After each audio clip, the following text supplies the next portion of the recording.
Welcome back to the deep dive. You've probably been there, right? Oh, for sure. It's the first Friday in March, or I don't know, a Tuesday in October, and a manager just shoves a generic gift card across the table and mumbles, "Thanks for all you do." Oh, the mandatory pizza party. Yes. The pizza party where half the staff is remote anyway. We've all had that awkward, almost performative version of employee appreciation. It's that annual ritual that, you're right, it often feels less like genuine appreciation and more like just checking a box. Exactly. So today, we are cracking open a whole stack of research. We've got articles, behavioral psychology studies, and some real-world guides, all focused on moving way past that one specific calendar date. And our mission for you is to really pull out the actionable, statistically backed ideas from all this. We want to help you shift appreciation from a single event into a genuine year-round culture of gratitude. It's a roadmap for systemic success, not just a party planning guide. And we have to start by establishing some foundational clarity that the sources provide. Before we even talk about how to do it, we need to know the difference between appreciation and recognition, Okay. because they address two very different psychological needs. Let's unpack that right away then. What is the core difference? So employee appreciation is broad, it's general, and pretty informal. It's the ongoing thank you for consistent things like, showing up with a positive attitude or just being a reliable team player. It's the cultural vibe. Exactly. It builds psychological safety. But recognition, that's specific. It's formal, it's often tied to a metric, and it focuses on a defined achievement. Like hitting a sales target or finishing a big project ahead of schedule. Precisely. Okay, so if appreciation is the air we breathe in the office, recognition is the specific trophy on the shelf. That makes perfect sense. It does. And the stakes for getting both of these right are they're enormous. This isn't just some feel-good HR talk. It's a really high-impact business strategy. The statistics are, they're too compelling to ignore. The Society for Human Resource Management, SHRM, Yeah, SHRM. they publish research showing that organizations with strong, structured recognition programs see a staggering 31% reduction in voluntary turnover. Wow, 31%. That's almost a third of your staff just deciding to stay because they feel valued. It's huge. And what about daily engagement? I know Gallup had some data on frequency. It connects directly to that idea of continuous appreciation. Gallup's research found that employees who get recognition at least once a week are 5 times more likely to be highly engaged at work. 5 times. So it's not the size of the bonus, it's how often that positive feedback loop happens. That's the key. Which brings us right to segment 1, building the foundation. Because, look, you can't fix a toxic environment with a free lunch. You really can't. If gratitude isn't already the norm, that big Employee Appreciation Day party just feels transactional and maybe even a little insulting. That's the culture check. The sources really emphasize that gratitude has to be modeled from the top down. If leaders are barely saying thanks in their day-to-day, the most expensive event of the year will ring completely hollow. People see through that insincerity immediately. They do. But wait, so if appreciation has to start at the top, Uh-huh. what if the leadership is the problem? How do the sources say you can address that before you even plan the party? That's a great question. They suggest starting small. You establish what they call micro moments of thanks, and you make them public. So not waiting for the annual review. No. You make managers responsible for, say, 1 public acknowledgement per week. That starts to shift the cultural needle before you roll out the big events. It's about building a habit, not organizing a spectacle. That reframes it perfectly. Okay, so assuming you have that baseline culture, planning any kind of formal event still needs a strategy. The sources gave us some really key tips. Number 1, plan ahead. And not just days, but weeks. Weeks in advance, yeah. That allows for personalization. And personalization is so crucial. What works for a software developer in Silicon Valley is probably going to miss the mark completely for a healthcare worker on a 12-hour shift. Right. Tailoring it shows you actually know your audience. It does. And then, of course, setting a realistic budget. It's so important to remember that effective appreciation doesn't have to be expensive. No, not at all. The sources actually outlined some useful budget ranges. Yeah. What were those again? A low budget could be, say, $10 to $50 per employee. That's for things like handwritten notes, shout-outs, maybe some quality snacks. Okay. Medium runs about $25 to $100. That'll cover gift cards or a really good catered lunch. And high budget? $100 to $500 plus. That's where you get into bonuses, team offsites, or giving extra PTO. But, regardless of whether you have $10 or 500, the method of delivery is what really matters. Oh, absolutely. That Work Human Research found something really telling. 85% of employees prefer public recognition. And this is a huge psychological insight. It's not just vanity. Yeah. It's a genuine need for social validation within the group. Mm-hmm.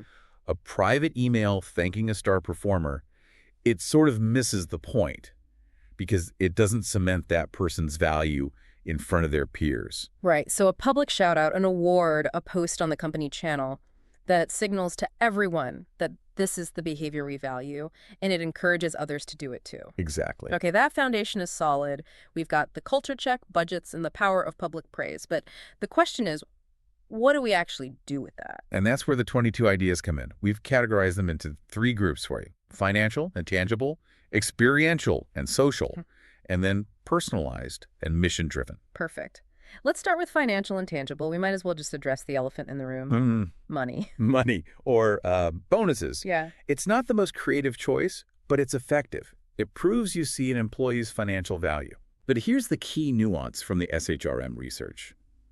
Even a small financial reward has a big impact. They found a $100 to $250 bonus is highly meaningful when it's paired with genuine, specific public recognition. That's interesting. So 250 isn't life-changing, but the research says it's the sweet spot. Precisely. A small bonus with no explanation is forgettable. But a small bonus where you say, this 250 is for the extra weekend you put into the Q4 database migration, it triples the perceived value. Because it connects the money directly to the effort. It's the story that matters. Exactly. Okay, so if a full bonus isn't in the cards, gift cards are always the most popular choice. The sources really stress flexibility here, right? Oh, absolutely. Don't trap people into one specific store. Go for broad options like Amazon, or maybe focus on wellness, something that lets employees choose what matters to them.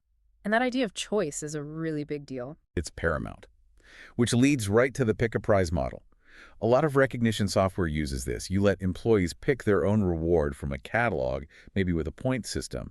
It just enhances the gift's value because you're removing the guesswork. Yeah, that makes a lot of sense. And a quick but very necessary note on swag. Oh, please. Only if it's high quality. No one needs another cheap branded stress ball that breaks in a week. Right.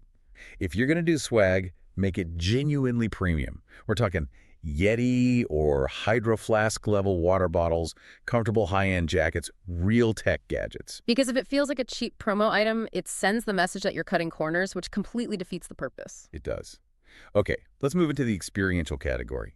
Rewards that build relationships and well-being. Like catered meals or snacks. Great for camaraderie, but you absolutely have to accommodate dietary restrictions. I cannot stress this enough. Use company announcements weeks ahead of time to gather preferences. It shows you care, and it prevents a total exclusion disaster. And then there's the always contentious happy hour. Mandatory fun. Such a warning sign.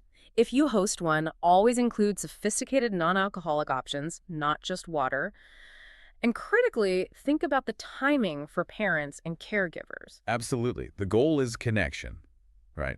If the event always excludes a huge chunk of your workforce because of the time or place, it's not connecting anyone. Right. And Gallup found that employees with a best friend at work are 7 times more engaged. These events can help build those bonds, but only if they're truly optional and inclusive. Well said. We also saw suggestions around well-being, like spa services, chair massages, or guided yoga in the office. Yeah, and that's backed by serious data. It is. Deloitte research noted that workplace wellness programs, which this falls under, lead to a massive 21% increase in employee engagement. You're treating the employee as a whole person, not just a producer. And one of the simplest, lowest-cost ideas was just go outside. Simple but powerful.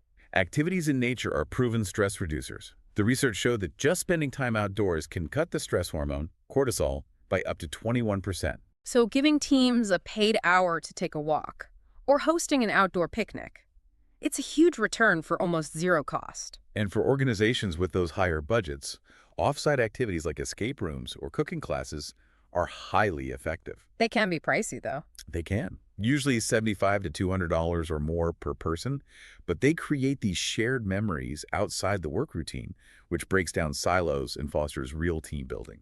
Okay, let's pivot to that last category, personalized and low-cost ideas.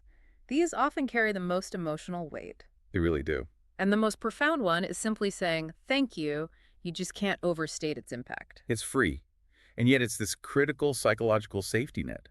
The work human research showed a number that is just staggering. I know the one you're talking about. 79% of employees who quit cite lack of appreciation as their main reason for leaving. 79%. That's almost 4 out of 5 resignations that could potentially be avoided by just consistent, genuine thanks. It's incredible. And that links directly to personalized notes, and not just a generic holiday card. We're talking handwritten or typed notes that focus on a specific contribution. Yes. A vague note like, thanks for your hard work this quarter, is forgotten instantly. Right. But a note that says, thank you for how you handled the crisis with vendor X last Tuesday. Your calm under pressure saved that contract. Yeah. That gets saved. It gets remembered. That specific articulation of value is what recognition is really all about. It is. Another really highly valued perk is extra paid time off. A half day, a floating holiday, a full recharge day. It's not just a benefit, it's a massive productivity driver. It fights burnout. Employees who take regular time off are 31% more productive. It's an investment in sustainable performance. And finally, connecting appreciation to shared values, charity or volunteerism, letting employees nominate a charity for a company donation or organizing a paid volunteer day.